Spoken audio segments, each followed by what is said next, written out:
Bon, hey, les Jardins Viridis, c'est quoi cette affaire-là? Dans les Jardins Viridis, on a commencé ça, Éric puis moi, en 98.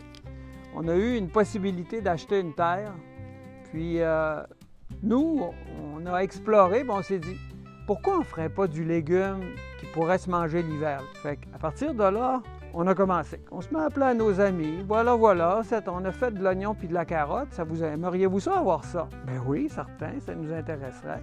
On voulait approvisionner la communauté, ça fait qu'on a mis en place le bouche-à-oreille, le téléphone, un réseau d'amis qui s'est transformé avec Internet, avec les beautés d'Internet, qui s'est transformé en réseau BD Saveurs.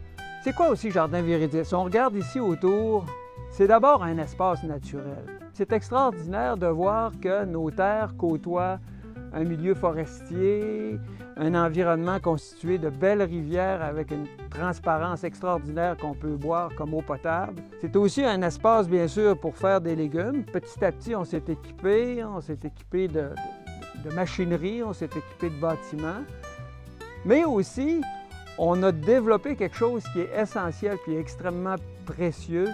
C'est une relation avec le monde qui nous entoure. Parce que dans notre tête, c'est bien correct qu'on ait des fruits et des légumes qui viennent de partout dans le monde. Pour nous, c'était important que ce soit les gens d'ici qui mangent nos produits.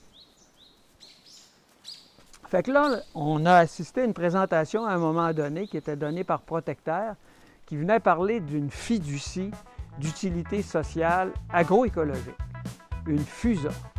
Que c'est ça, cette affaire-là? Lier la terre à sa fonction de bien commun. C'est l'idée à rechercher dans le transfert de la terre dans une fiducie d'utilité sociale agroécologique. Viridis, c'est un lien avec la communauté. Puis c'est quelque part tout ça qui a comme germé dans nos têtes puis dans nos cœurs, Éric puis moi, qui fait qu'aujourd'hui, on veut proposer une formule pour faire en sorte que cette chose-là extraordinaire qu'on vit depuis 27 ans se poursuive. Vous vous en doutez bien,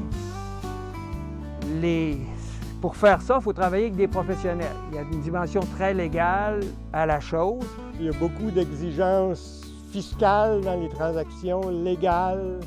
Bien sûr, on a eu l'appui de différents partenaires, mais c'est important aussi que, puis ce qu'on souhaite, pour compléter tout ça, c'est que vous puissiez apporter votre grain de sel à l'affaire, puis votre goutte d'eau à cette rivière-là qu'on veut créer. On a besoin de la collectivité plus large que les quelques personnes qui forment le collectif actuellement pour aider à ce que ça prenne forme, cette fiducie-là.